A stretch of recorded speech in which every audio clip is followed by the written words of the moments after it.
Well,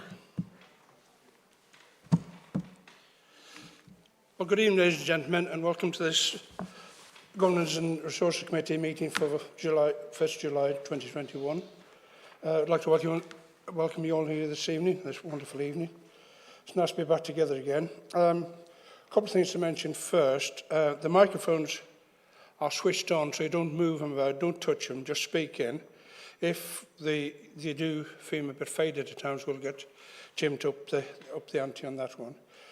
The other thing I would like to mention as well at the beginning is we have a very full agenda tonight, so I'd ask questions and also debate, but please be as brief as you can be, because it is going to be quite a big agenda and I would like to get through it really.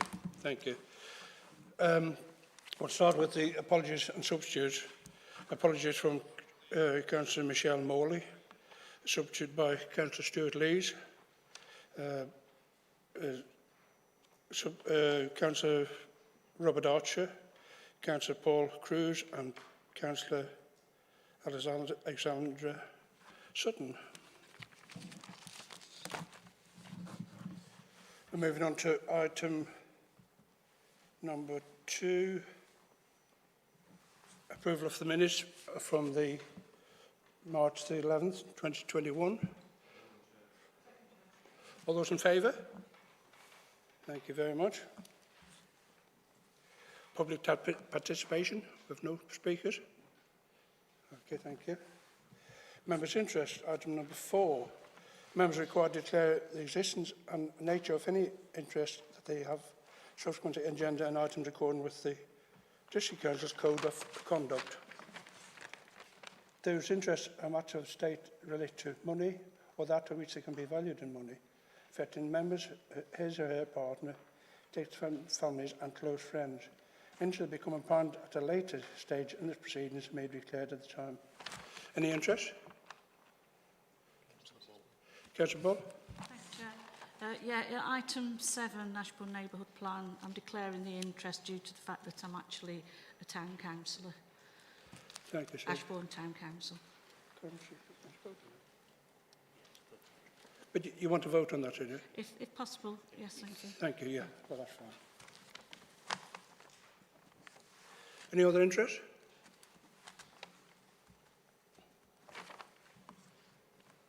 Right, we'll move on to the first item number 5, questions and rule of procedure. Any numbers? No? Nobody? Right, item number 6, we move on to the neighbourhood plan for Kirkcarton neighbourhood plan. Thank you, Mike. So proposing the report is essentially to give members the opportunity to effectively make the Kirkcarton neighbourhood plan. It was subject to a referendum on the 6th of May and there was a positive vote in favour of using it in conjunction with planning decisions within the parish. Chair, you'll note that this is an urgent item because essentially we have to make a decision on whether to make the neighbourhood plan today.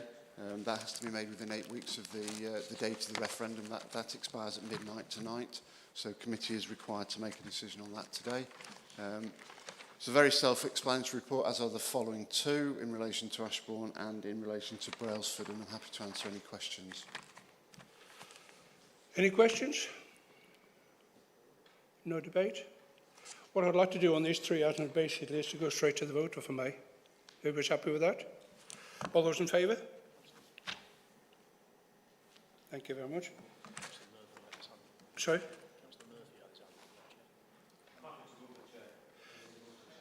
Oh, sorry, I thought you did. I beg your pardon. Right. All those in favour? Thank you very much. Moved on to the Ashborne neighbourhood plan. Mike, again? Yeah, thank you, Chair. This is exactly the same report, more or less word for word, as the Kirkcarton one.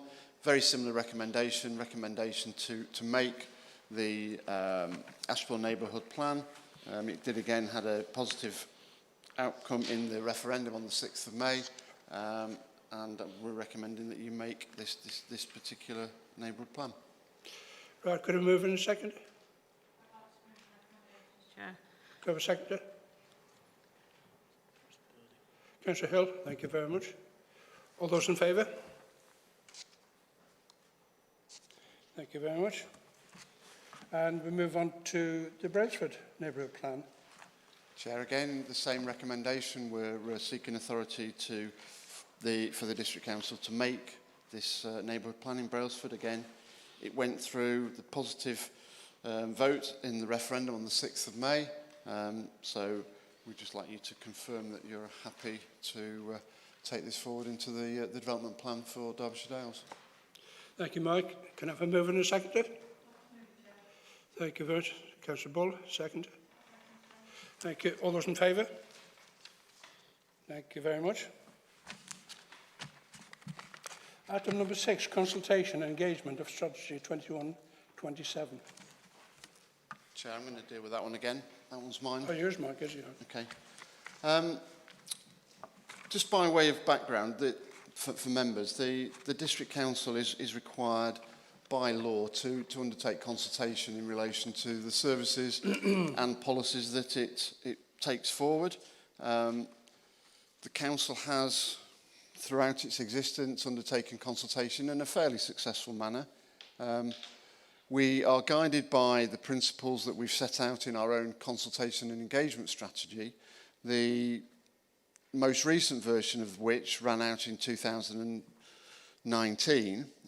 So what we're doing within this report is we're asking members to approve a revised version to the consultation strategy, which will take us forward to 2027.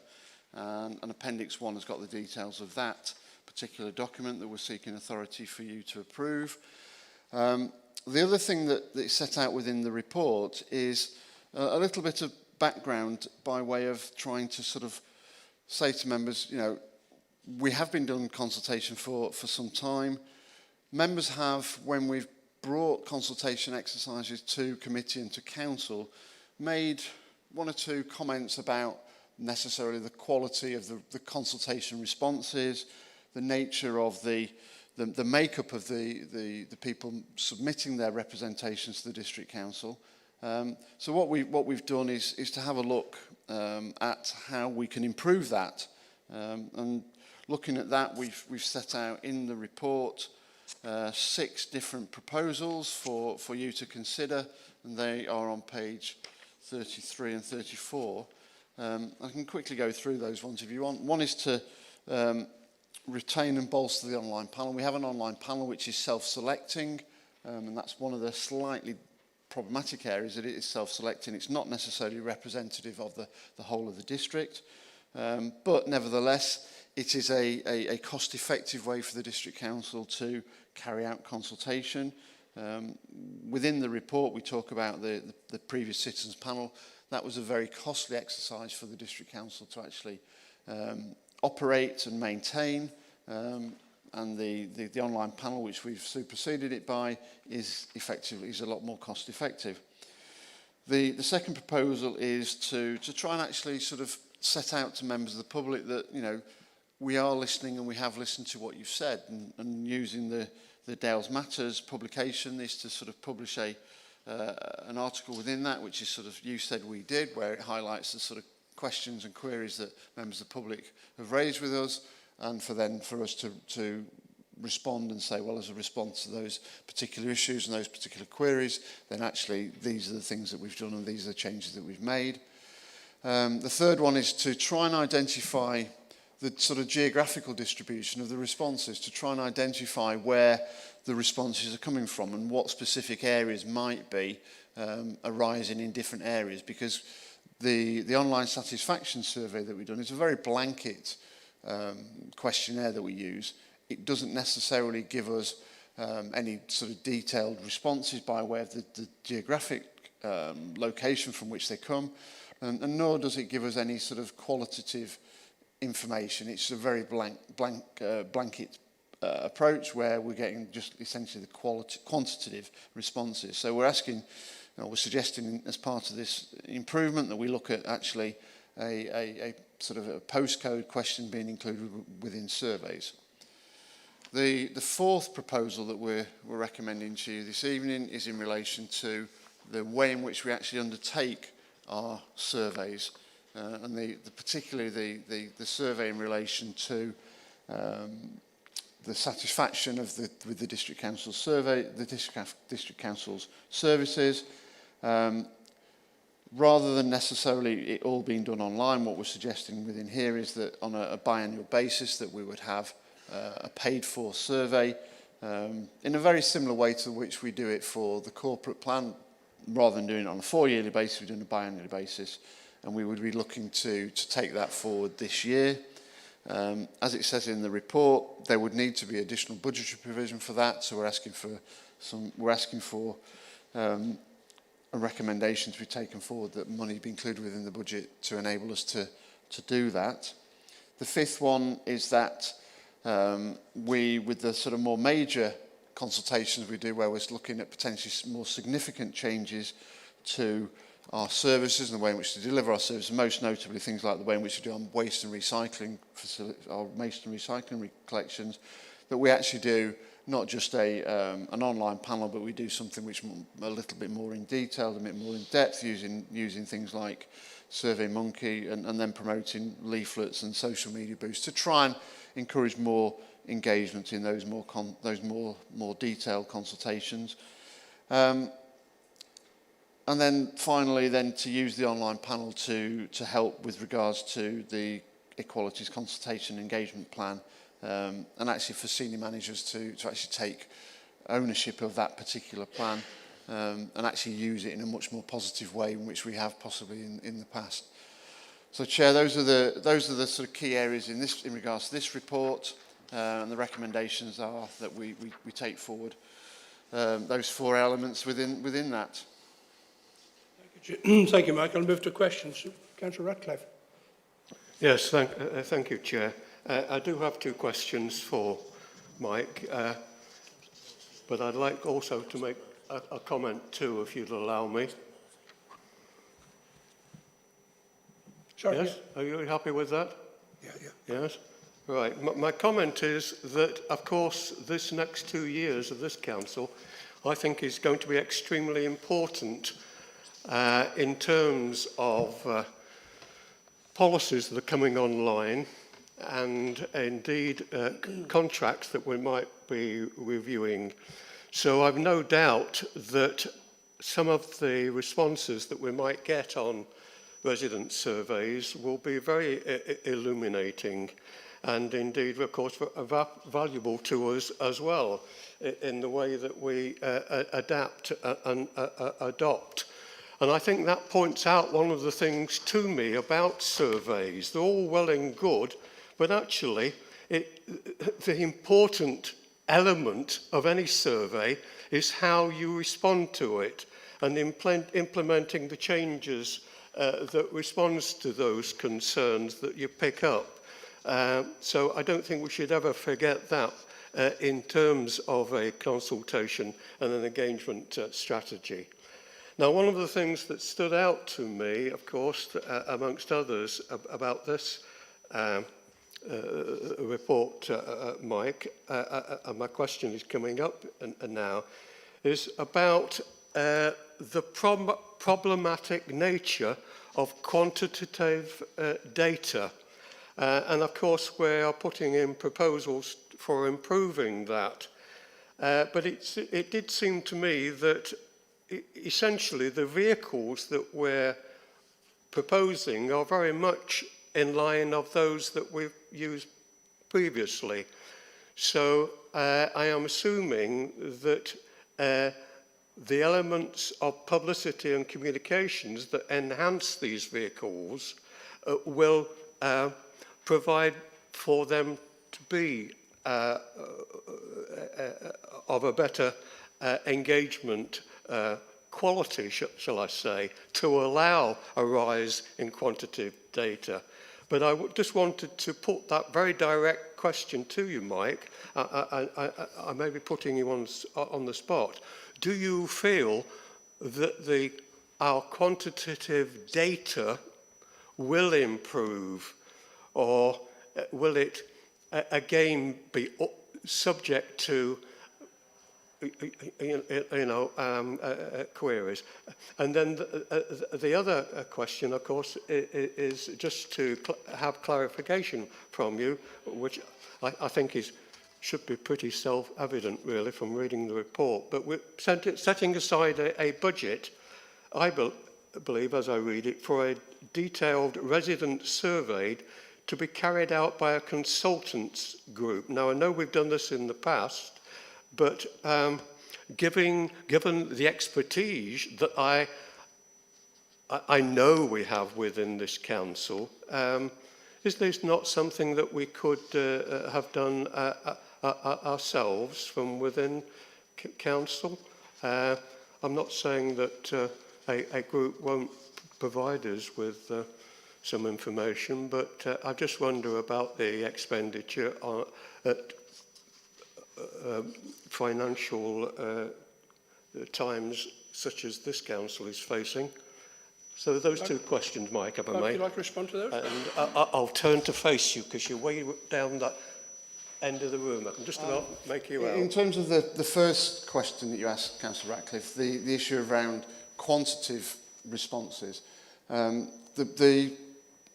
over the course of the past few years, what we've seen in terms of the quantitative data that we get from the resident satisfaction survey has been able to provide us with a reasonable sort of indication of the sort of direction of travel with satisfaction. And in some of those areas, we're maintaining our position in terms of satisfaction. But in some of those areas, and you recall, we presented a report, I think it was back in November time, to this committee. One of the things that we were seeing is that in certain areas, we are seeing a decline in satisfaction. But what feedback we got from members at that particular meeting was that actually it's all very well seeing that decline in satisfaction, but we weren't getting under the skin of it because all we were doing was seeing the numbers. Yes. We weren't seeing actually the detail of why people were responding and why they were actually giving their indications of a decline in that particular satisfaction rating. So the feedback that we got from that particular meeting and the discussion we had at that particular meeting was actually we needed to actually identify why there was this reduction in satisfaction. So the proposals... And if I may just interrupt you, Mike, and I appreciate what you've said, and thank you for that. When I asked the question about quantitative data, it was more about the numbers that feed that back. Now, you quite rightly pointed out those figures that we were presented with, as you say. But I think the questions that I seem to pick up from members ask about those figures was how much validity can we place on a survey that shows the decline, for example, of, let's say, 50% in customer satisfaction, but really it's based on a sample that is only returned from, say, 50 residents. That's not quite true in terms of the satisfaction survey, because we get something in the region of about 300 responses on that particular survey. Yeah. So that's out of something like 700-800 people on the online panel. So we're getting about a 50% response rate. Yeah. But, you know, as I said in introduction, that online panel is a self-selecting panel. Yeah. It is basically anybody that wants to volunteer to do so will do so. And that in itself has its particular ironies and particular quirks of the way in which people actually want to get onto that panel. So what we're proposing in this particular report is to try and make sure that we actually get a little bit more diversity in terms of not only the sort of age range and the sort of profile of people we've got on the panel, but also in terms of their geographical responses. Yeah. And by doing that, I think what we'll find then is that we get a much more responsive and representative quantitative data, and that sort of fear that you might have about the quality of that is going to be overcome by the improvements we're recommending in this particular report. In terms of the second question that you asked, Councillor Ratcliffe, about using consultants, and the very simple question is that, you know, we have one member of staff in my team, that is responsible for doing corporate policy consultation. That particular person is employed on a 0.2, so 1 day a week of their job is responsible for doing corporate consultation. And to do it any justice over the sort of scale that we're looking at within this particular district in terms of getting the responses that you want back and getting underneath the skin of what members want to get back, 1 day a week isn't enough. So we have to go out and we have to use the services of a consultant to do that. Yeah, thank you, Mike. Councillor Allison. Councillor Ratcliffe has just said, I think the proposals in the report are really good, especially around trying to widen the diversity of the online panel. The only thing I'm not picking up in the proposals is how are you going to convert people signing up to be part of the panel to them actually getting a response coming back to the council when you put these surveys out. And I know that there are a lot of organisations that incentivise individuals to do that. I mean, have you considered that? Have you considered, you know, prize draws, things to, you know, a free green bin collection maybe if they submit a response, so that you can try and encourage them to do that? Because at the moment it seemed like, I think in the report it said you only get 47% responses from the online panel. The other thing I wanted to ask was about the CRM system. So presumably you've got people who are engaging online, reporting incidents, whatever they need to do through your online portal. Are you doing any sort of immediate customer feedback on that? Are you introducing any sort of, you know, we've dealt with this issue, what is your rating for that, for the service, so that you know, I've seen it before on other systems, and I have it when I engage with things online, that, you know, they'll say, can you rate our service between, I don't know, 1 and 5? Was it a good experience? Was it a bad experience? And that will give you, I presume, some more sort of quite precise data on what particular services are satisfying our end user, our resident, compared to, you know, other services that you might be offering. In terms of the first question you asked, in terms of the incentives to engage with the District Council, it's something that we have used with the corporate plan survey work that we have done on a sort of 4-yearly basis. And one of the things we've used there is a gift voucher for a major named high street shop. And generally, you know, it's something which we have put in as part of the budgeting for that particular survey. And I don't see any reason why within the budget that we've got, we couldn't do the same for the biannual survey of the biannual satisfaction survey. It's a bit more difficult when we're doing it online with the online panel, but I think with the sort of bigger survey where we're asking for sort of more engagement and possibly more detailed responses, there'd be no reason why we couldn't do that. In terms of the CRM system, I have to say I'm not an expert on the CRM system. I know how the system works, and I think that's something I can probably give you a written response to, having talked to people like James about how we use that and how we actually get the feedback from the residents on how they've engaged with the CRM system and how they engage with the particular elements of the CRM system. Clearly, their feedback may well be dictated to by the response that they get and the actions that we take to their particular query. So if they get a positive response, they're likely to get a more positive outcome. That wasn't what I was suggesting. I'm not asking for feedback on the CRM system. It's about, I've reported an overflowing bin and that got sorted out. How do you rate that service? So it's about the actual service that you're delivering. Yeah. I'd have to give you, a written response on how we seek feedback and then obviously what that feedback is, because that will clearly depend upon, as I say, the nature of the response that we give as an authority. So if we give a positive response and provide a positive service, you would expect that we'd get positive feedback, but I will get something back to you on that. Okay, thank you. Well, we'd like to comment to that. Yeah, Chair, I can actually help out on that point. Councillor Allison, you make a really valid point, and it's not something that we currently do via the CRM. But I think it's, you know, that type of survey that you do commonly see, particularly on central government services online at the moment. Inland Revenue is a classic case where you always get that survey at the end. So I think that is certainly something that we can pick up and take back and see how we can integrate that into the CRM service delivery, which will give us much more quantitative and qualitative data at the end. So thank you for raising that. We'll pick that up. Thank you very much. Thank you for that, Paul. My next speaker is Councillor Murphy. My first question was going to be on sort of the geographic spread of the individuals you have on your panel, whatever, but it's probably very difficult for you to know what that is it?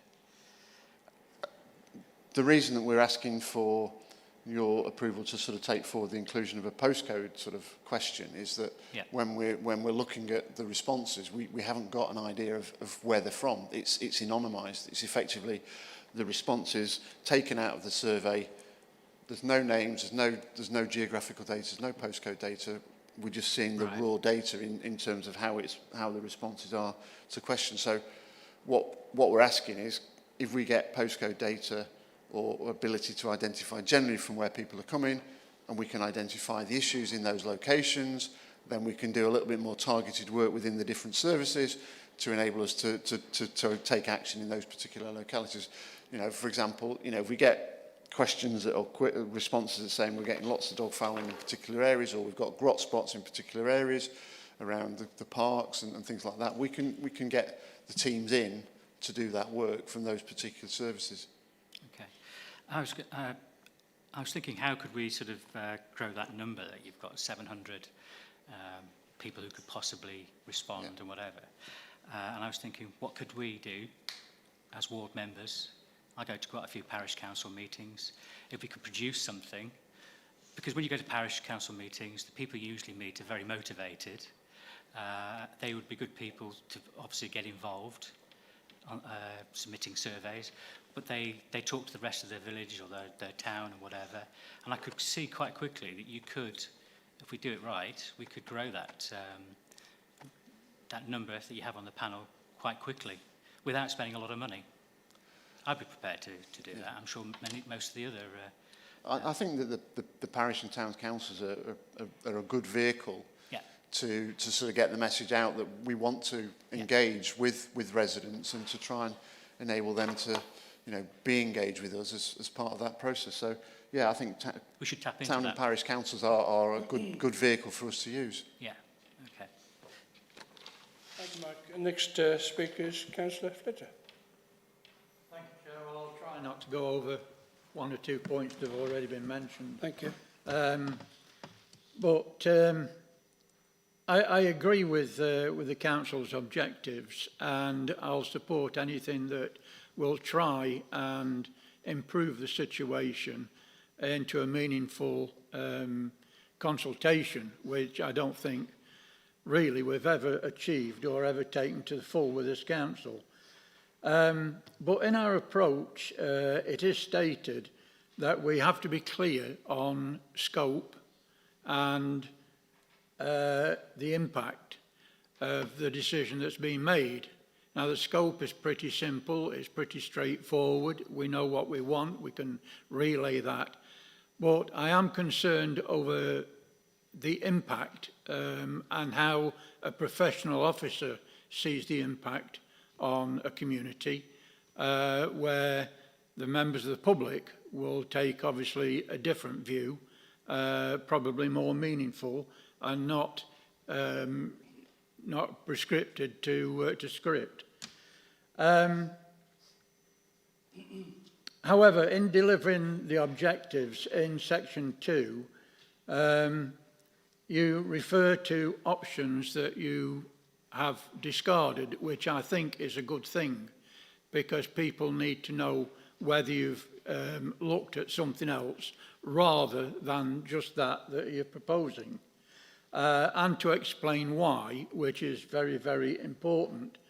But what concerns me is in 1, you talk about the level of influence.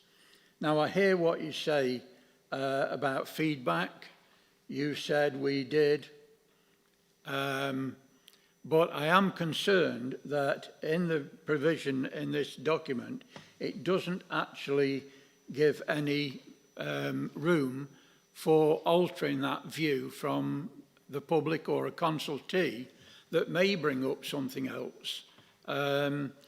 Because it doesn't say that in so many words.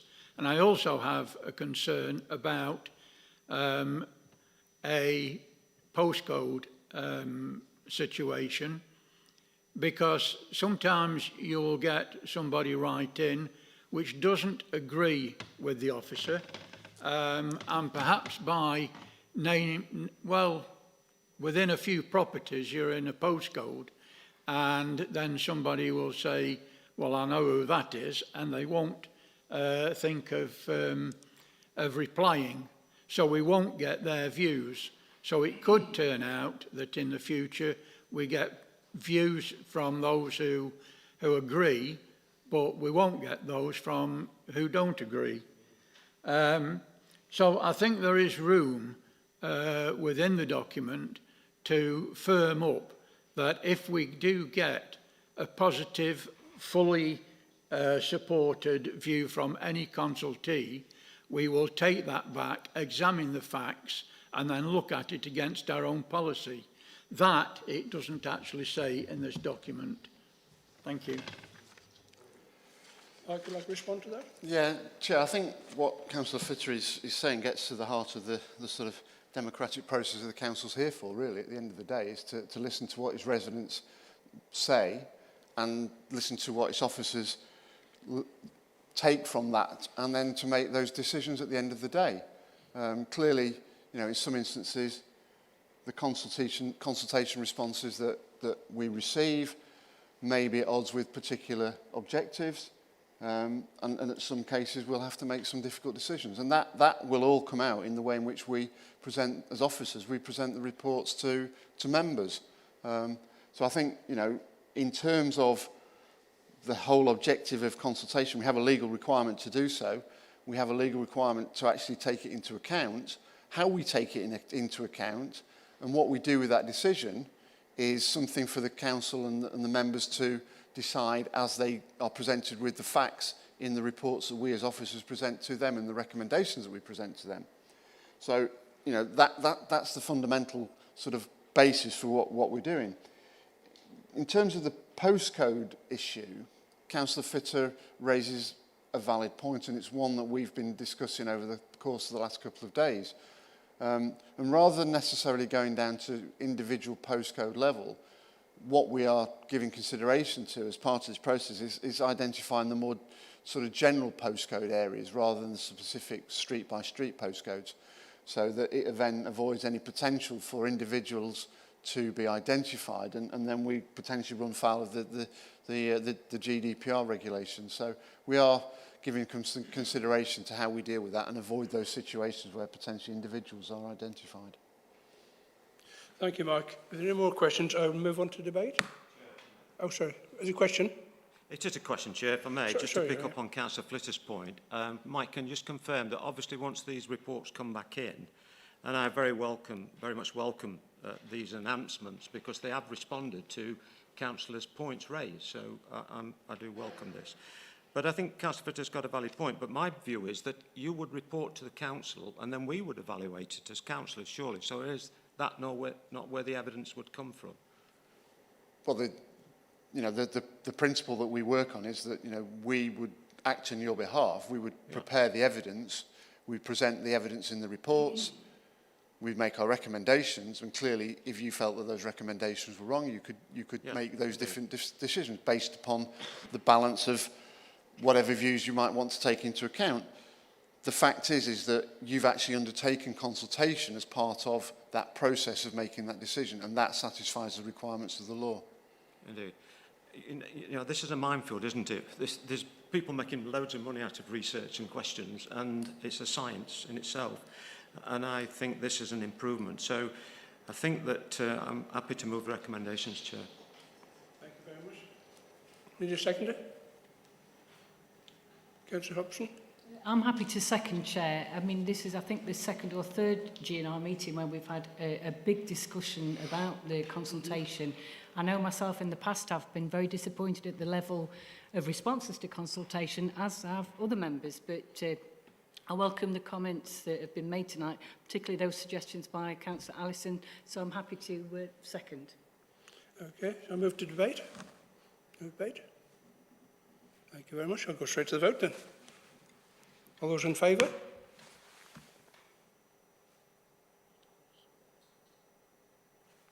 Unanimous? Unanimous, thank you very much indeed. I'm moving on very swiftly to a very interesting item coming up next. Item 10, details of proposed Bright Ideas scheme. Oh, of course, it's the... I'm discussing this at our meeting. Good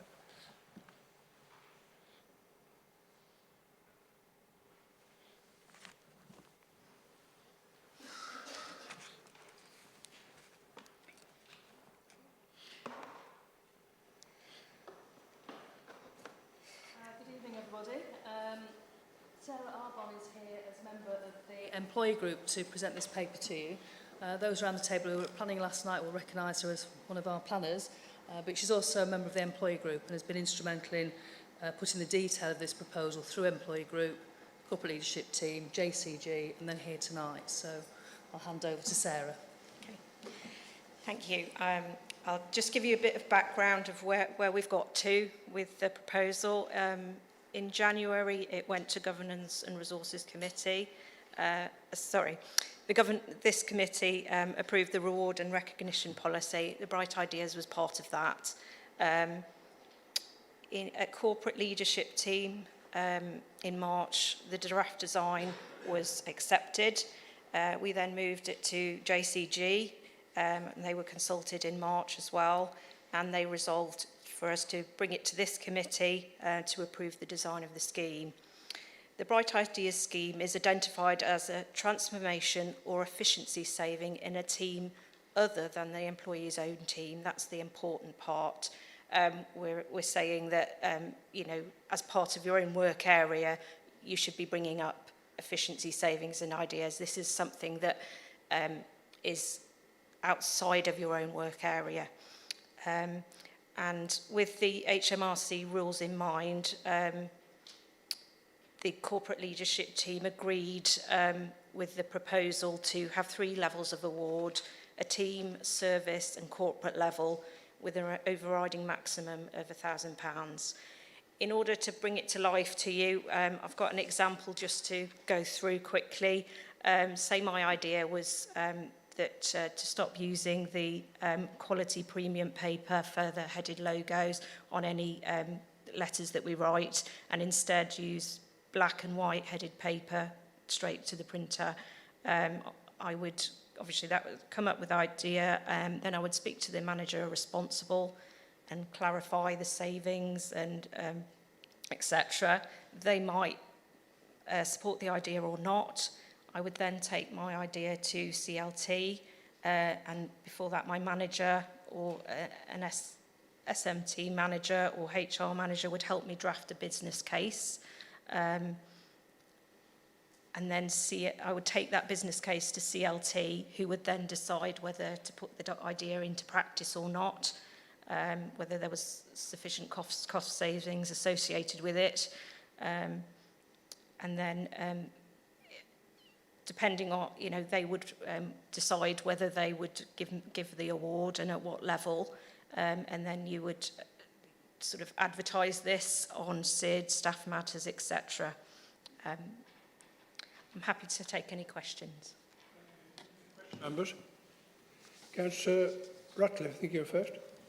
Yes, thank you, Chair. I was supportive of this the last time we looked at it, and I'm supportive of it again. So I'll put down a marker, an early marker, that I'm very willing to move these recommendations. But I'd like you, if you would, just to confirm to me the role of transformative ideas, because I can see many ideas that might be suggested by employees that are not necessarily about saving money. Indeed, some might actually entail a little bit of expenditure, but they would have a very beneficial effect for this council. I'm thinking, for instance, of positive publicity, encouraging good working practices, and the enhancement of the council's profile. That, as I say, may be other investment forms, but they seem to me very much the sort of thing that I'd like also to see rewarded. So just to confirm those roles, but as I say, I am totally behind this, and I think it was you, Paul, that presented it last time, was it? Yes, I thought I remembered it well, yeah. Yes, I would confirm, yes, it's not just about money, it's a transformation idea linked to efficiency savings in the future. Yeah. Councillor Allison. No, next speaker is Councillor Allison. Councillor Allison's next speaker. I can't hear a word. I know, it's all right. I'm speaking now. Thank you, Chair. I've got some quite specific questions about the process that you're putting in place for this. So you're asking an employee to come up with an idea. You're then asking them to put together a business case for that. Have you, is that going to be factored into their day job? Are they going to be given time to actually do that? And how much time do you think somebody should spend on it? And will there be a time limit to how long they can spend on it? Clearly, we would need to support the employee because many employees haven't had the opportunity to develop a business case. So that's why it says in the report that either myself or their own team manager or another service manager could actually give them some support to develop the business case and you know, put their idea into a format which is suitable for CLT to consider. I think it's how long is a piece of string, but we would certainly need to give that person sufficient time to put their idea together in a business case and they're going to be supported. They're going to be given that time. They have to be, long. yes. Right, okay. Yeah. That I just wanted to make that clear. Personally, I'm not really a fan of these kind of initiatives in organisations, but I'm happy to see how it unfolds. So can I ask that in a year's time that it's reported back to the committee to see what was actually put forward, what was implemented and what savings were made? Yes. Okay, yep. Thank you. Okay. We had a proposal from Mike, did we, for your proposal to move it? And can we have a second for that and then I'll move on to other questions? Second? Yeah. Okay. Councillor? Yeah, well, you know my feelings on this, Chair. I wasn't in favour of the system, but my one question has been answered in debate, so I'll not bother answering that. And I'm not going to labour on the point, but I just have got to let this committee know that at the JCG there was no recommendation to bring it because there was no official vote at that committee. And I just want that made perfectly clear. For whatever reason, there were 2 items at JCG that were not voted upon. Thank you. Councillor Councillor Chapman was next. Dave? Is that relevant to what? Oh, sorry, I beg your pardon, sorry. I was actually chairing that meeting. We did clarify afterwards that the JCG is a recommendatory committee. There is actually no need to have a vote on that. I think Paul Wilson can confirm that. Can you, Mr. Wilson? Thank you very much. Councillor Chapman? Well, Chair, there was certainly a debate around that. Councillor Fletcher is right that there was no formal vote taken, but the views that were generally expressed have been brought forward, and that's one of the main reasons why this report is before members tonight for formal sign-off. Thank you very much. Can I just ask them, Chair, in relation to that, if that wasn't possible, why have, in the last umpteen years, have we voted on every single issue within that committee? Why has it suddenly changed? Well, clearly it hasn't suddenly changed insofar as this item or any other item, but there was an issue during that particular meeting which we did seek clarification on subsequently. There was an offer made to those members to express their dissatisfaction with bringing this forward, hence the reason why this is here tonight, so that that point of view can be expressed to the members of the committee before this is formally debated and considered. Thank you, Paul. Councillor Chapman. Thank you. To return to the debate on item number 10, I'm very happy to second Mike's proposal, and I think the one really good thing about this item is the timing and what our staff have been through the last year, really. I think this will be a morale raiser. It'll be an encouragement, and I fully support it. And happy to second. Have we finished with questions? This debate, Chair. Right, okay. A comment. Councillor Purdy. Well, I'm 100% behind it, Chair, and I'm astonished that some members cannot support it. One has to face the fact that we're light years behind other major organisations that have introduced this scheme to great success. You've only got to quote Rolls-Royce, Toyota, and in fact other local authorities. So I think it is a good idea to have staff be concerned about the environment that they work in and the working conditions and the profitability or otherwise of the authority, to make them feel part and parcel of the daily business. So I think this scheme helps towards that, and I can only see benefit coming from it. So I'm happy to support Councillor Ratcliffe's motion. Thank you very much. Councillor Murphy. I remember working for an organisation, and we used to bring in consultants to encourage employees who are the experts in what they do to come up with bright ideas on an ongoing basis. And initially, some of them were a bit sceptical and whatever, but over time, it truly worked. They did come up with some great schemes. It saved the company quite a lot of money, but you know, the benefits were shared with the employees. So I'm all for these types of schemes. It's on a different scale to some of the things I've seen before, but it's to be encouraged. Thank you, Councillor Murphy. Any other members wish to speak in the debate? Okay, so we'll go straight to the vote then. So it's been proposed and seconded. All those in favour?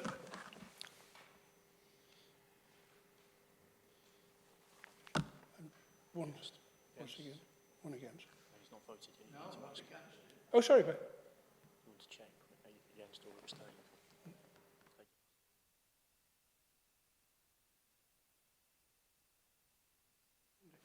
was you against or was you abstaining? I'm abstaining. I beg your pardon. Thank you very much.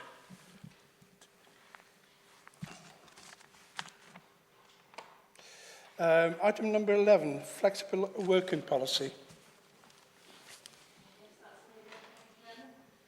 This is, again, a paper that's been through the Joint Consultative Committee, and it's in front of you tonight because it's asking you to approve a new employment policy, which is part of the role of this committee at the moment. It's not that we're just introducing flexible working. In fact, we've been doing flexible working since the regulations came into being in 2014. It's just that we've had a very clunky process to administer it. We had lots of forms on the internet with individual guidance on all the different types of flexible working arrangements somebody could apply for. With Chrissy Simon's appointment in the last few years, which she's just gently moved and changed the process to the point where actually we need to tighten that up in an up-to-date employment policy. Chrissy would have been here this evening, but unfortunately is unable to present this paper to you, so she sends her apologies. And I just hope that the paper is detailed enough for you to accept the recommendation in front of you. In between drafting the policy and tonight, Councillor Allison's also asked for some equality data on some of the statistics in the report, and that's been provided, and hopefully that's to your satisfaction. So happy to take any questions. Thank you. Councillor Fletcher. Yeah, well, this is one I do support, Chair. I think it's very important that the council looks at the staff and life balance, because there are many challenges in life today, and carrying out a job such as a local authority, we need to be able to take both sides of the coin into consideration. A couple of questions. One is that in 5.5 we talk about quality and performance, and how that affects the operations of the council. Is it a line manager or a member of CLT that will make that judgment when an application is put forward? And also, what percentage of staff over the council would you say is a limit to people on Flexi Time that would affect the performance of the council, say at the Town Hall? So it's the line manager, because they've got the immediate operational decision about if somebody did want to go on term time only working or one of the other arrangements, whether actually they could manage to deliver the service and what impact it would have on the wider team. If the line manager had any difficulty making that decision and HR is there to support the process, then clearly they would refer to their director just to clarify their decision. But it's a line manager responsibility. The second question with regard to Flexi Time, in fact, the vast majority of people at the Town Hall are on Flexi Time.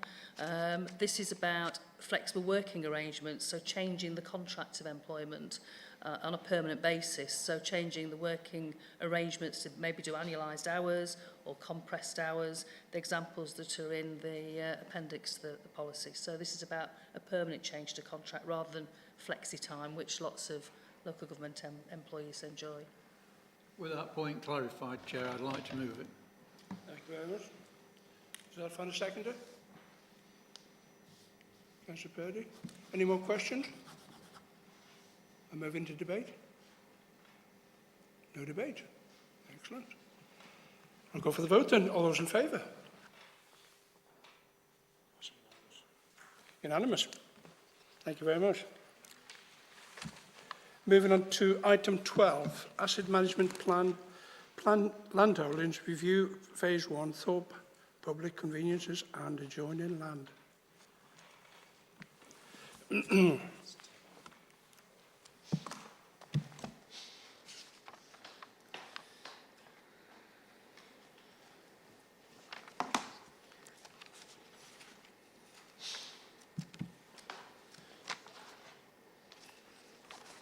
Thank you, Chair.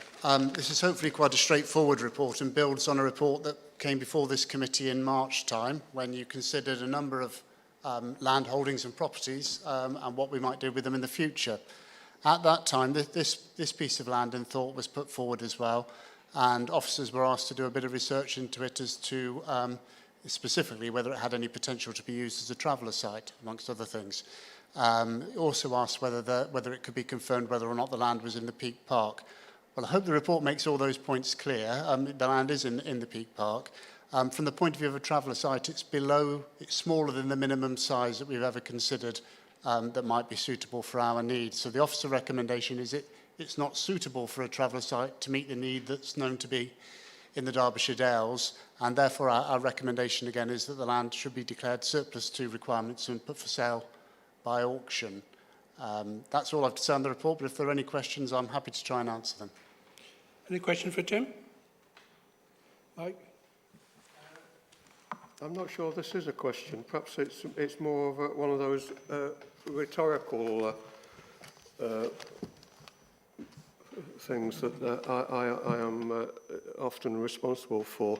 But Tim, if I could just turn your attention to page 71, and I'm looking at the third paragraph down from the top about the parish council here, that although they have turned down a community asset transfer to use the property as a public convenience, and of course that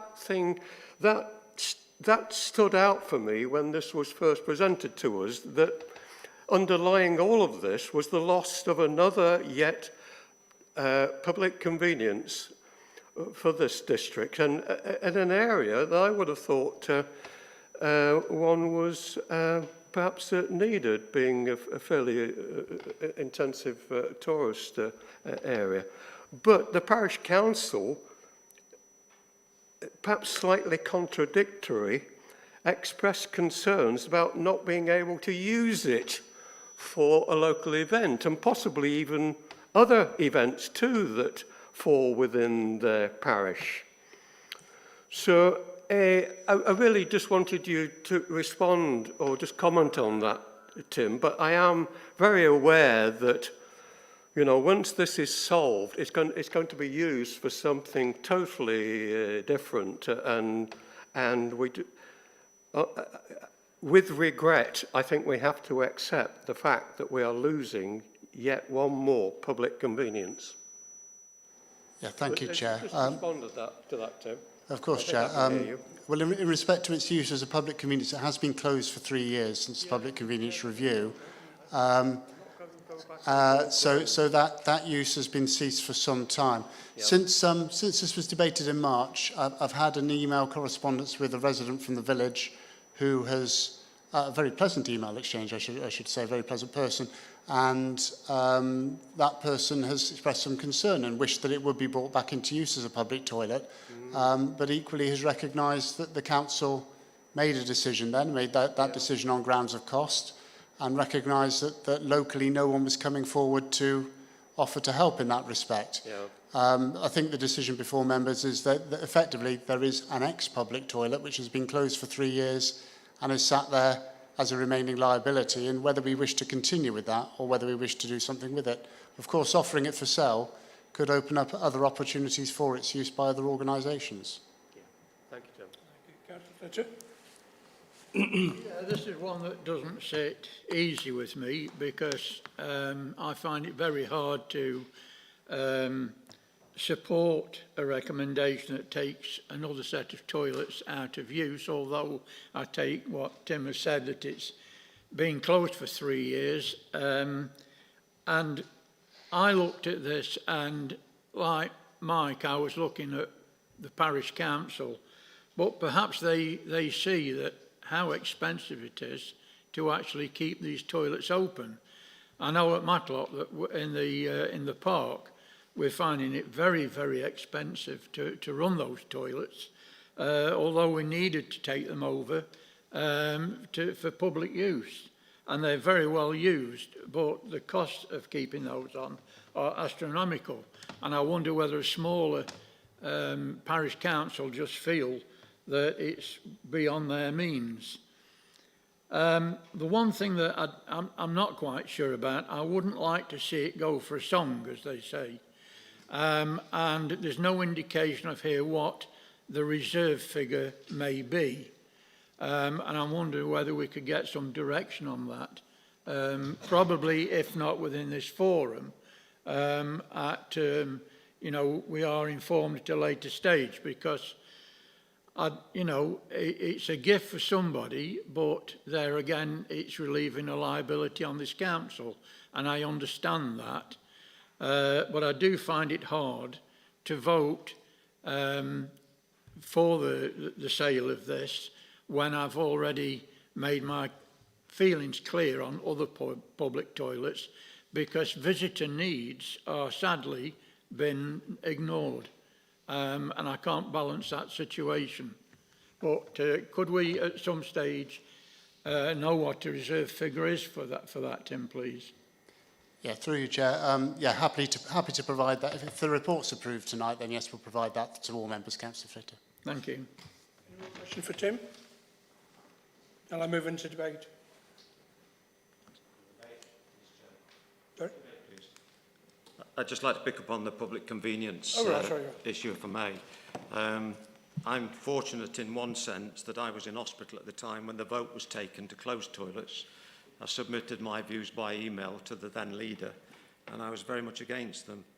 But the fact is that, perversely again, there's no legal responsibility by this authority or any authority to have to run toilets. And it's beyond comprehension why Public Health England, even in Victorian times, didn't think that we need to provide public convenience for people. I've been on a Peak Park partnership think tank this morning, run by Derby University, to look at energising social community assets and/or business. And again, the topic of tourism and increased tourism was raised, as it's been raised on other board meetings I attend.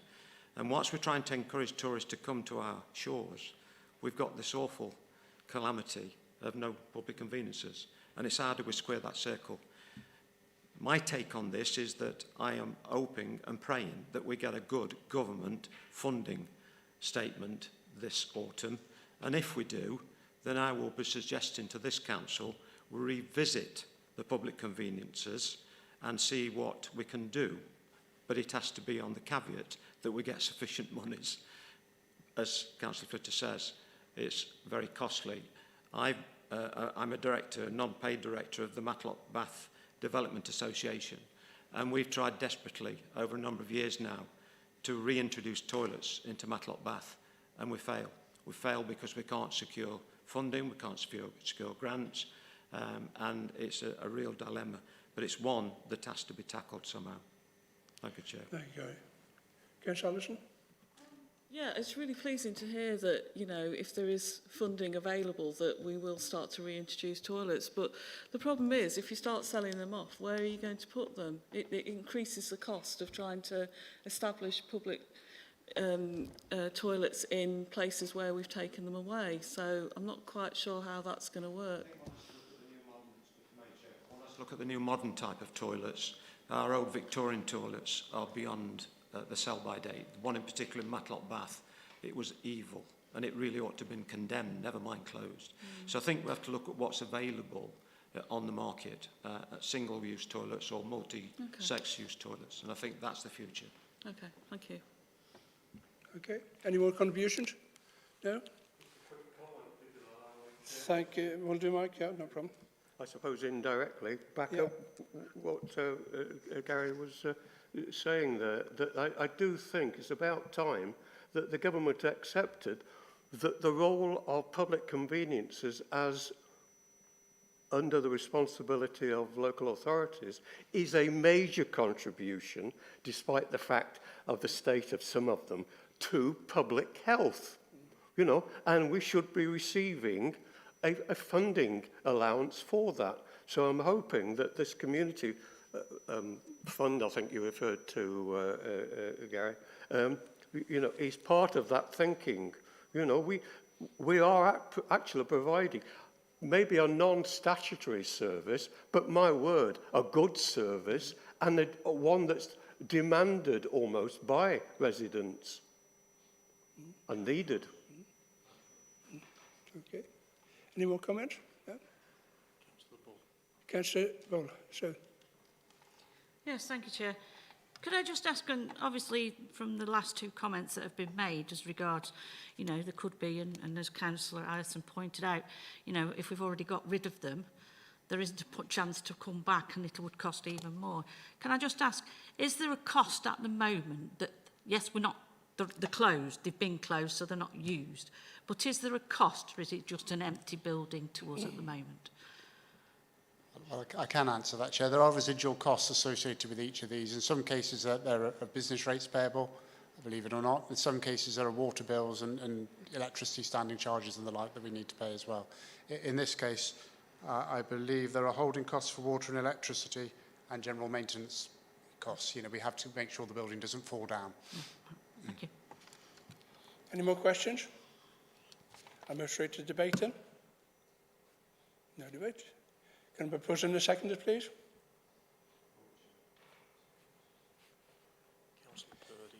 Councillor Purdy and Councillor Chapman. All those in favour?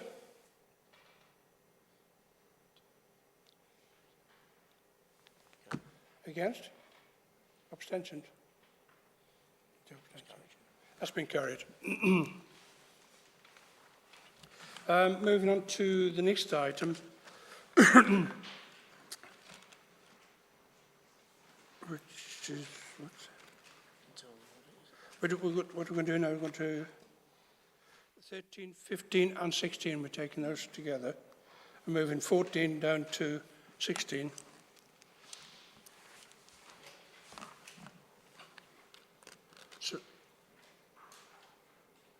Okay. Item 13, audited internal audit annual report 2021. Thank you, Chair. Yes, so the purpose of this report is to provide a summary of the work that Audit's undertaken in the last year and to support an opinion on the Council's overall internal control environment. There shouldn't be any surprises in this report. It does cover what's required by the public sector internal audit standards. So as I've previously reported, the volume of audit work this year has been much reduced, and that's because your senior auditor has been working on business grants. So that's why you can see from the table that this year we've only issued 6 reports. 5 of those were reasonable conclusions and 1 was limited assurance. Members did receive a full copy of the Data Protection Limited report at its previous meeting, and that's also raised in the annual governance statement. So the table at paragraph 2.5, that summarises the key performance indicators. Due to COVID-19, 2 of those indicators haven't been measured this year. You'll notice that the estimated cost per audit day has increased in 21-22, and that's in anticipation that will increase the level of audit resource. Paragraph 2.6 to 2.13 gives the overall conclusion on the Council's control environment. Based on the audits that we've undertaken, we can give a reasonable conclusion, but unfortunately due to the lack of volume of audits, we have to give a partial assurance. And that partial assurance again is because we haven't done the full audit coverage over risk control and governance arrangements. So we're not saying that those arrangements are failing, we're just saying we've not been able to do enough work to provide assurance that they are working. In May, I undertook a self-assessment of internal audit's working practices, and I believe those comply with the public sector audit standards. We've also just had an external review of audit completed, and I'll be bringing that full report to you to the next meeting. It is a positive result. We do comply with the standards, but as you'd expect, there are some recommendations for improvement, so I'll be developing an action plan to address those. We have got quality procedures in place, and our customer satisfaction rates remain high. So the recommendation is that the internal audit annual report is approved. Thank you. Thank you very much. Questions, Councillor Flitter? Yeah. Things must be very awkward when you've not got the staff and what with COVID. I mean, working in a field of finance myself, I know the pressures that, you know, that are forthcoming. What I'm concerned about is only 7 out of 22 audits are complete. And I know the reasons for that, so I'm not going to make any judgment on that. The point is, we've not been able to secure recruit a senior auditor that we were going to. And you do talk about, well, what I'd like to know is how many of these audits are compulsory in any one year. I mean, you do talk about setting an action plan against resources, so that, but it doesn't seem that it's very equal at the moment, and perhaps we should set our targets lower on audits. And what I'm really after is the leeway. Is there any leeway from those that are compulsory that we have to do each year to those that we can do biannually or at another stage? I'm looking at a way to reduce that workload onto the staff that we've got at the present time, because I know it must be uncomfortable working in this situation. There are no compulsory audits as such, but in order to give an annual audit opinion, I have to be satisfied that we've given a good enough coverage to risk management, control and governance arrangements. So the audit plan is developed with that in mind, so that the areas that we're going to look at cover a range of topics and audits to cover that risk, control and governance arrangements. So unfortunately, due to these circumstances, we've only done 32% of the plan. We wouldn't have had to achieve 100% of the plan for me to be able to give that full assurance. We could have probably achieved perhaps, maybe even 65, 75% of the plan would have been enough to provide that assurance. But unfortunately, at 6 out of 20 audits, I didn't feel was sufficient to give a fully unlimited assurance. I'm not giving completely limited assurance. I have given partial assurance because we have done some audits and we've had reasonable conclusions on those. And also we can place reliance on things like we've got PSN compliance and there's a risk management group and performance monitoring. But it is a situation that can't continue in the long term, which is why the council is looking to increase its audit resource. Thank you, Chair. Well, I am looking at quality rather than quantity. And if there is a way, I'd actually support that. Councillor Ratcliffe. Yes, thank you, Chair.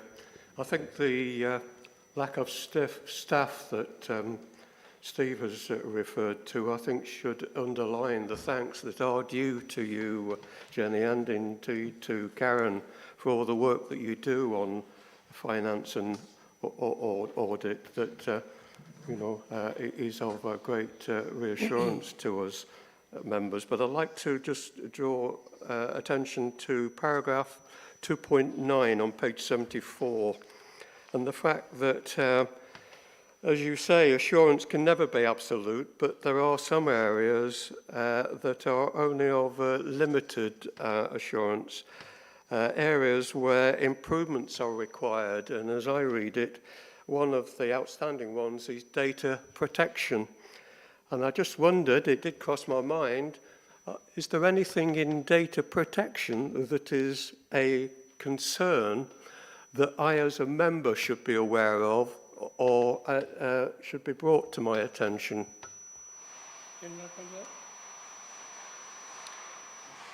The issues is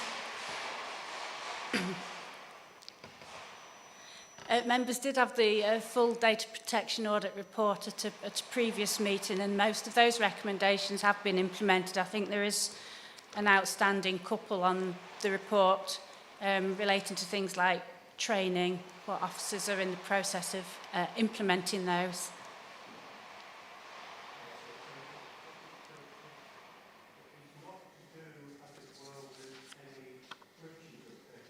Protection.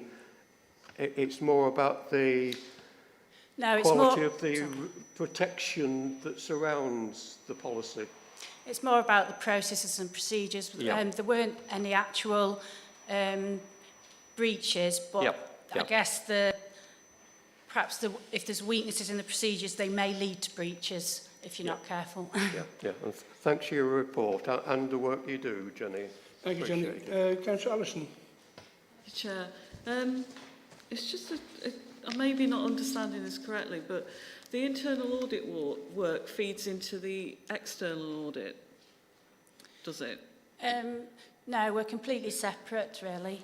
No, but does it give the external auditors confidence to say that they're happy with the risks and how they're being managed within the organisation? At one time, external auditors used to place reliance on internal audit, but now it's sort of changed and they have to make their own assumptions. They do have copies of all of our audit reports, so they can look at those and it can feed what they look at and their opinion. But they undertake enough work themselves to give them the assurance on the financial accounts. Because there is in the annual governance statement, there is a reference to what Councillor Ratcliffe was talking about, data protection, and there being limited assurance around that. Is that something the external auditors will pick up on? I don't think external auditors will pick up on that particular. The limited assurance is an assurance that we give when the internal audit have looked at that area and for a matter to raise with officers. So external audit will be more looking at the financial statements and accounts of the council. Okay, thank you. Any more questions for Jenny? Councillor Purdy. Add my thanks, Jenny, and to Karen as well in these difficult times. But a question, please. When do you think you will catch up? And just to pick on on Councillor Allison's point. I won't take Karen's thunder, but there's nothing glaring coming out of the external auditor's report, so that's comforting. So I just wonder where you feel you get to a point where you've caught up and are able to assure us that we're safe. That's a tricky question because unfortunately at the moment we weren't able to recruit a senior auditor, and your current senior auditor is still working on business grants at the moment. So to give an honest answer, I think it's likely to be some time before we manage to catch up. Okay, I think that's something I need to pick up with the Chief Executive, and we'll do that next Tuesday. Thank you. Any more questions? I'll move into debate then. No debate. Could I have a proposal and a seconder, please? I'll move it, Chair. Moved by Councillor Fletcher and Councillor Ball, second. We'll go straight to the vote. All those in favour? That's unanimous. Thank you very much. Moving on to number 15. Progress update on the 2021 internal audit plan. Jenna, here's you again. Thank you, Chair. So this details the reviews we've undertaken. We've only issued one report so far since the last meeting, and that's Treasury Management, which got reasonable assurance. We made 2 recommendations, and those have been agreed, are in the process of being implemented. The report also covers outstanding audit recommendations. So you can see from the appendix, 13 have been implemented since last time, 13 are in the process of being implemented, 4 are overdue for implementation, and 8 haven't passed their implementation date. Of course, like everything else, it should be noted that COVID-19 has perhaps had an impact on the speed that officers are able to implement recommendations in. They obviously have to prioritise what they do. So overall, given the COVID-19 additional workloads, I don't think the situation's too bad, but hopefully as we return to a more normal environment, officers will be able to concentrate on those high and medium recommendations that are still requiring full implementation. Members, any questions? Okay. I'll move into debate. No debate. I'd like a proposal and a seconder, please. Sure. Yeah, I didn't realise we'd jump one. You're all right. Yeah, I was just looking at this, the seasonal budgets and the VAT manual, and I was just wondering how much pressure that is going to put on staff, considering what we've just been discussing. Are managers not aware of the VAT implications already? What can be claimed back, what can't be claimed back? And I was wondering if VAT is included in the total budget of a department or whether that's treated separately. Thank you.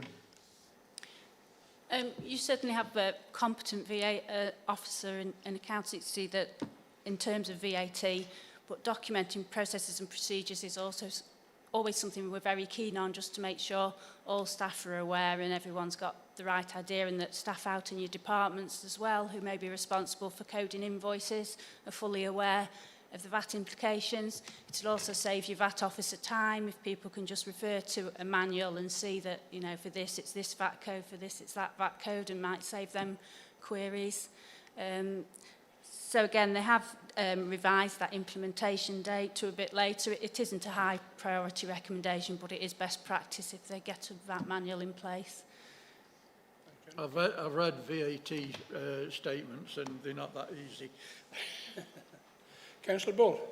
Yes, thank you, Chair. Not a question. I will move this. I think this is another report which is lacking in the resources for us not getting what we are getting. They haven't got the staff to fully incorporate with what Councillor Flitter's saying on the VAT and making that all more aware. Have I got that right? Or yeah. We've had higher priorities, understandably. And reading it, obviously, like you said, you've had more implications where you've had other extra things that you've got to have to assure into, moreover than what you had in the past. They brought this data in. So with that, I'm quite prepared to move this report and just hope that eventually we can catch up, and because nobody foresee what this was going to happen to us. Councillor Sir, and you would speak. Just say that to Jenny and all the people in the team, thank you very much for all your hard work. It is appreciated by, I'm sure, all our members. We know quite a lot of staff have had to do 2-3 jobs catching up during this COVID period. I'm reassured that no fraud was identified. Thank you again for all your hard work, everybody in the team. I'm happy to second. Thank you. No more debate? Thank you very much. Move straight to the vote then. All those in favour? It's unanimous. Thank you very much. Moving on swiftly to item 16, CIPFA Fraud and Corruption Tracker Survey 2020. You again, Jenny. Thank you.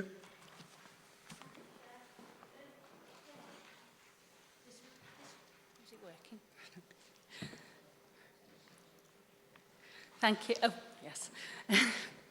So this is an information piece for members really to try and raise the awareness of fraud. Cipfa every year produce this report in aspects of the level of fraud in local government. Unfortunately, it does happen. It could happen here.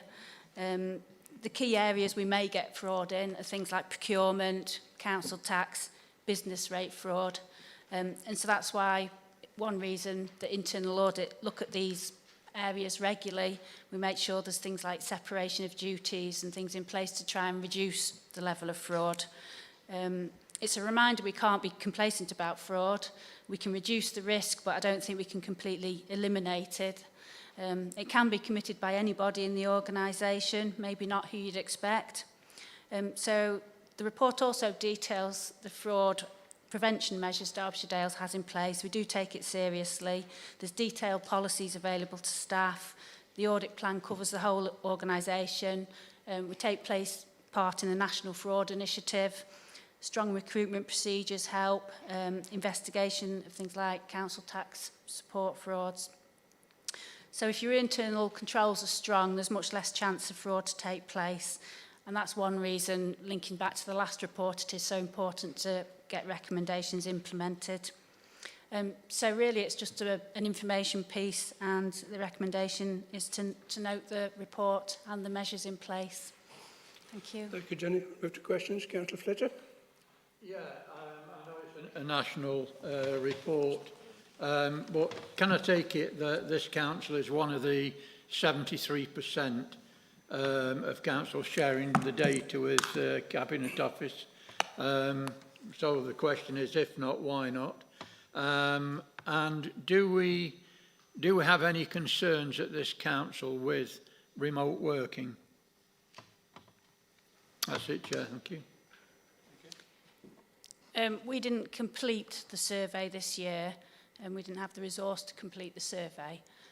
In terms of remote working, I mean, I presume you've got the usual sort of IT controls in place for people working on their laptops, you know, password access and all that sort of thing. If managers have got individual concerns about output of workload, that's a management sort of monitoring, really. So I take it then, Chair, that we're not part of the 73% that have given information if we've not been able to gather that. Because I'm just wondering why, you know, under the fraud instance that, you know, there's 27% of councils that are not contributing to this information. Councillor Purdy. Well, fear of being caught is one of the greatest deterrents to crime. So what swept analysis is being done or could be done on computers? Jenny? Sorry, could you... Fear of crime is being caught. That's the biggest fear factor for anybody trying to commit crime. And so what practical steps are taken or are able to be taken doing a swept analysis of employees' computers? Do you mean what they've got on their computers? Checks on computers. Checks on computers. Well, I mean, IT have got things in place to stop people accessing certain sites. You can't use remote devices to download things and take it away. It's controlled. You can't upload software that you shouldn't be uploading. There's firewalls in place to prevent things coming in that shouldn't be coming in. Is that the sort of thing you mean? Yeah, I'm aware of those controls, but you know, these conversations can take place on computers sometimes. That if they're checked, you can pick up what's going off. When I was county councillor here, there was a particular issue with members and emails. So I just wonder what vigorous checks, if any, are carried out. Again, I think people are bound by the policy, and if managers have suspicions that people are not doing the work or behaving inappropriately, then managers do have the facility to then, I guess, ask T to produce that information. It is in policies that you could be facing disciplinary action if you break the council's policies, so I think that's a deterrent. It's fear of being caught, isn't it, really? Thank you. Councillor Ratcliffe. If I've got it right here, disabled drivers pay for the car parking now, don't they? So where does the fraud come about for disabled parking? It's apparently it's a main area by volume. I would suppose it's perhaps getting passes that you're not entitled to, and then I suppose you're taking up places where people that are legitimately disabled. Well, within car parks, it's having that pass that. So you then park on a double yellow line or something, is it? Yeah. The chair, Mike, that the abuse of the disabled blue badge is high. It's quite a high misuse. Yeah. Interesting. Any more questions for Jenny on this one? No? Go straight to debate then. No debate. Can I have a proposal and a seconder, please? Councillor Purdy moving and Councillor Chapman second. Go straight to the vote. All those in favour? That's unanimous. Thank you very much.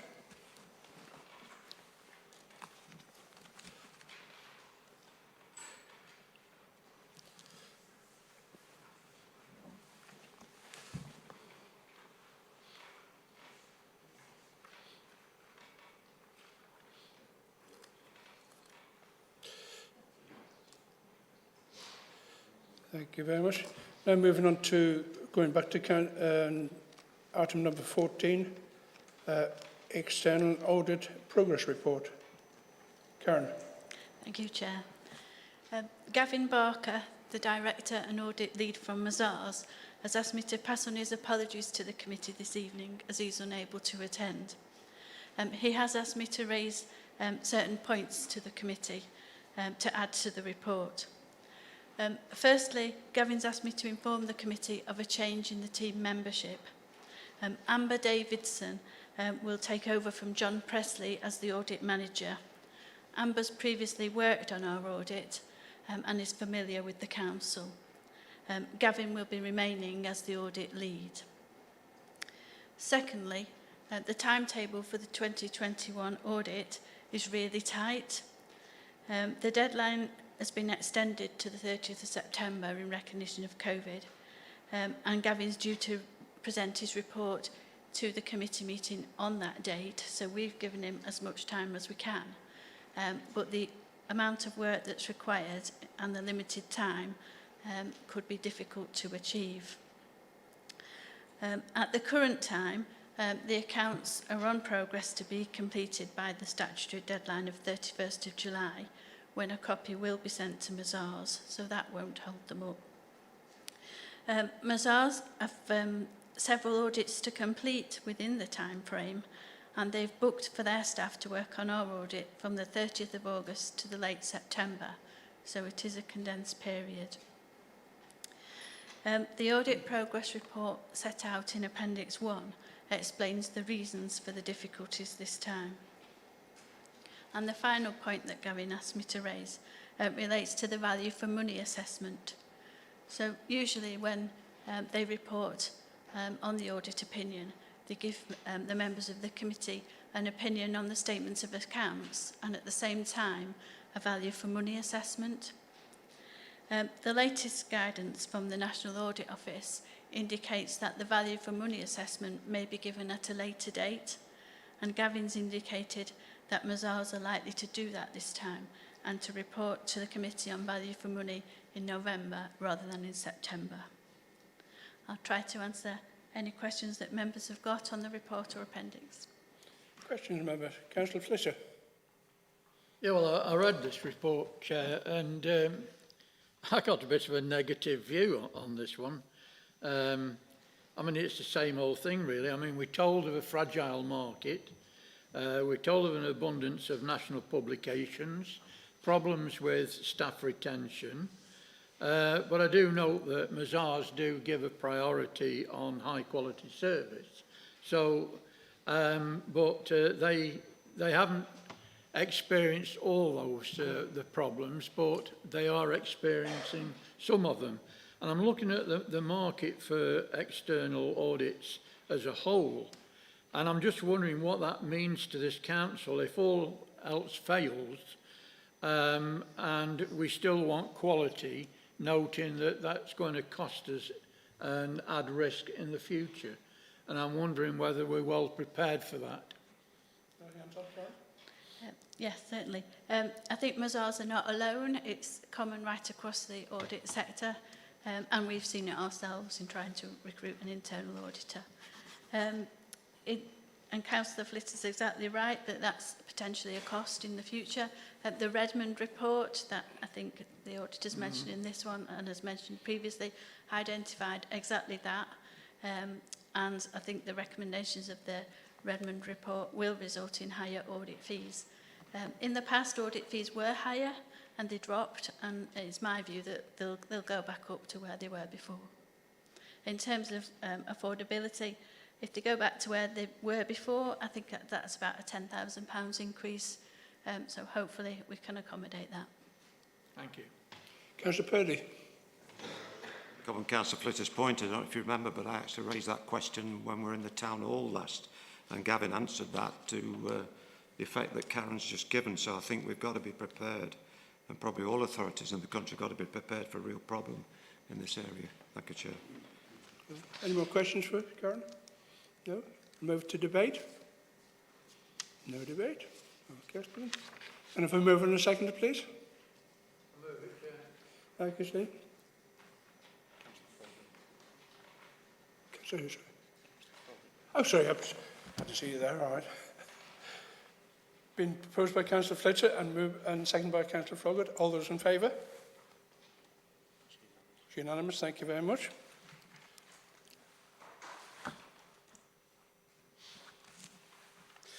Moving on to item 17, statement of account 2021, approval of the accounting policies. Karen. Thank you. This is a new report that will become an annual report, and that reflects best practice for the committee to approve the accounting policies that will be used in the coming statement of accounts. Most councils already do that. Hopefully the report's self-explanatory. The proposed accounting policies shown in Appendix 1, and they don't differ significantly from those that we use for the 2019-20 accounts. I'm now able to confirm that the discount rate for pension liabilities, which is marked on page 152 of the agenda as to be confirmed, has now been set at 2% for 2020-21. There are no further updates to the report. Thank you. Any questions? Move straight to debate. Well, I'm not expecting an answer to this tonight, but I would like some clarity from Karen in the near future. I've looked at all the pages between 154 and 162, but they're not in English as I put it. And it's the the basics between the value, the fair value against the basic debt instrument. And at some stage, I'd like you to clarify a little bit more on how that works, please. Okay. I'll contact you by email to discuss exactly what you need. Yeah, thank you. I'll move to debate. No, anybody in debate? No? Okay, thank you very much. I'm looking for a proposer and a seconder. Councillor Hobson. A seconder, please. Councillor Hill. Thank you very much. I'll go straight to the vote. All those in favour? Unanimous, thank you very much. Moving on to item 18, Annual Governance Statement 2021. Karen again. Separately to the main agenda pack, and I hope members have had the opportunity to consider this important statement. The covering report sets out the reasons for and the requirements of an annual governance statement. As well as the usual content, this annual governance statement for 2020-21 provides an update of the impact on the coronavirus pandemic on the Council's governance arrangements. That's in section 5. And a new section 6 relating to compliance with Cipfa's Financial Management Code. The statement also includes a progress report relating to the governance issues identified in last year's statement. Section 7 of the statement goes on to identify 5 significant issues this time, alongside an action plan to show how officers intend to address those issues. This is shown on pages 27 and 28 of the statement. 3 of the 5 issues in this year's statement have been brought forward from last year's statement. These relate to the Council's financial position and forecast budget gap. This is still to be addressed. The arrangements for asset management raised in a previous internal audit report. These have been partially addressed but not fully and will be completed in 21-22. And arrangements for mandatory employee and member training. Again, these have been partially but not fully addressed. In addition, there are 2 new significant governance issues identified this time. The first of these relates to arrangements for data protection arising from the report that was mentioned earlier this evening in the internal audit report. And the second new issue relates to the insufficient internal audit resources, again discussed earlier this evening. The action plan indicates that all 5 issues will be addressed by 31st of March 2022. Once approved, the annual governance should be signed by the leader and the chief executive, and I've got copies for them later.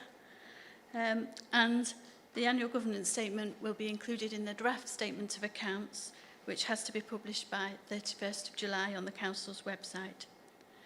We have to review it prior to the audit being completed in September, and if any changes are required, I'll report back to the September committee.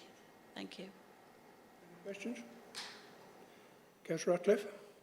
Thank you, Chair. I read with interest the online governance statement. I went through it in detail. Interesting reading. It's just a shame that it's going back over ground that has been highlighted now for just practically the whole of this council session, which is our financial position and how we're going to face the future. And as Karen has alluded to, you know, we have a medium-term financial plan in place, but it is still dependent upon funding receipts and how we manage that budget according to those receipts, and indeed maintain services and have some semblance of a capital programme. I've still got anxieties about that, but you know, we're managing what we get very well, I think, but we have to be careful. That was the bottom line of it. The other thing that stood out for me, and I'm coming to questions now, there were 3 that on the face of it, it seemed fairly simple, but then I thought, well, these are things that I think I want to know the answer to. First of all, and I'm sorry to put Paul on the spot here, is, when are we going to start translating into action the peer challenge review recommendations? I mean, perhaps just answer that, Paul, just to begin with, and then I've got a couple of others. Fairly straightforward. Yes, certainly, Chair. Well, the peer challenge... Your microphone turned up a little, if you would. Just for my perhaps I'll move it a bit closer. It's not your fault. The peer challenge review action plan clearly was formulated 12 months ago now, and we did present to members a clear action plan with deadlines. Some of those deadlines have been achieved. Some of those deadlines have had to be moved forward. The ones that have been moved forward are generally the areas where we feel there is clearly a degree of urgency, but it's not been an immediate urgency. And we are rescheduling that action plan alongside many of the other issues that have been covered in this agenda this evening in terms of our future work programme post-COVID.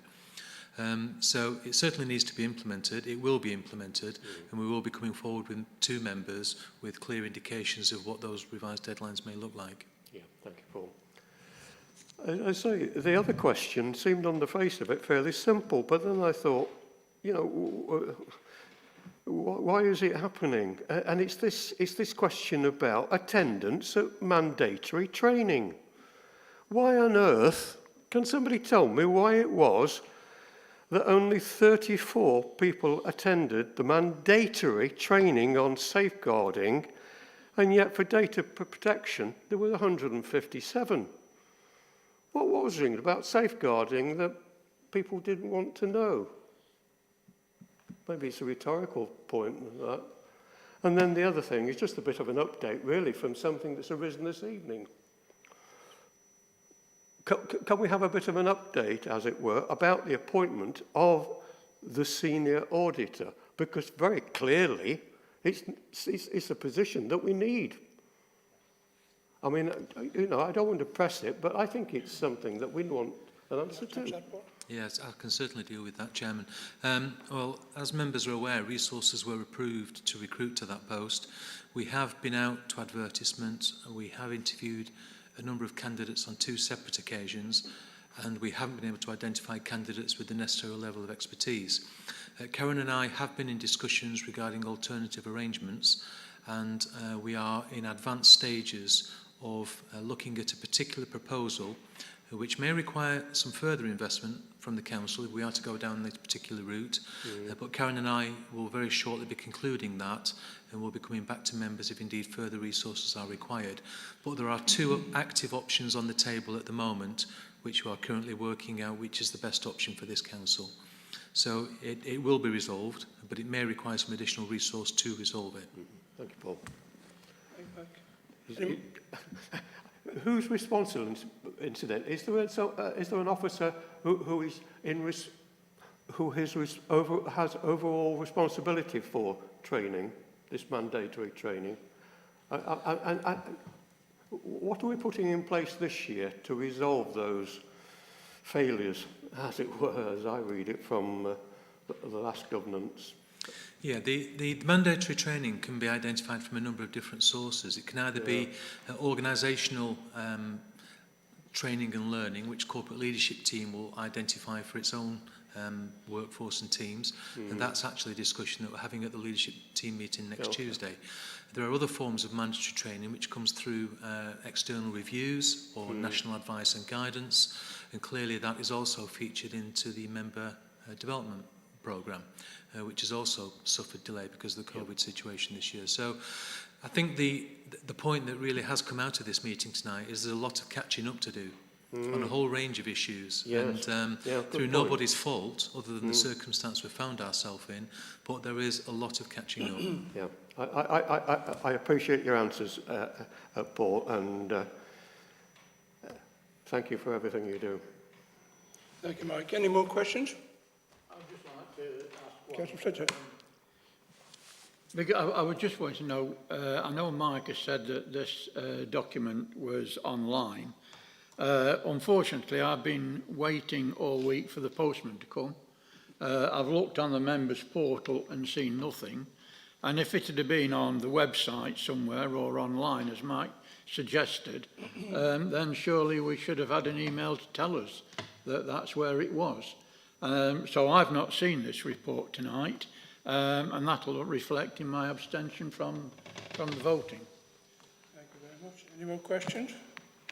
And we're straight to debate then. Can I just have an answer, please, Chair? I beg your pardon, sorry. The committee team emailed the annual governance statement to members on Friday. I've received nothing. Sorry. There. Okay. Right, we're straight to debate. No debate. Can I have a proposer and a second, please? Who proposed it, sorry?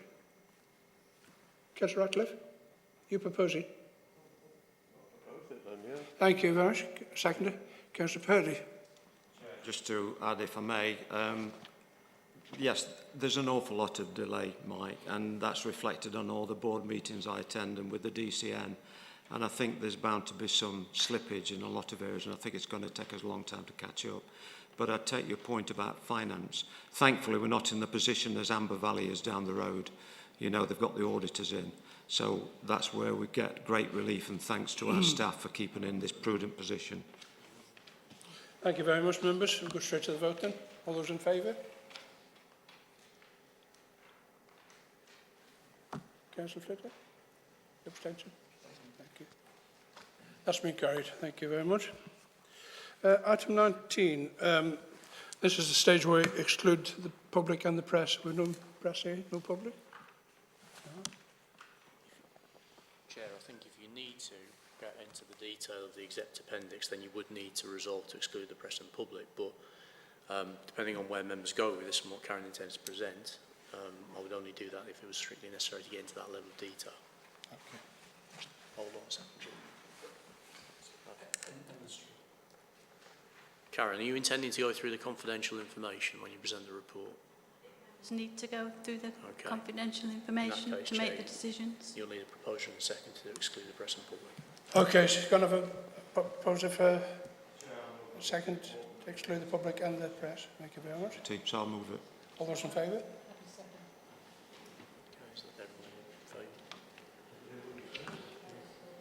Sorry, excluding the press and the public, Mark. Thank you.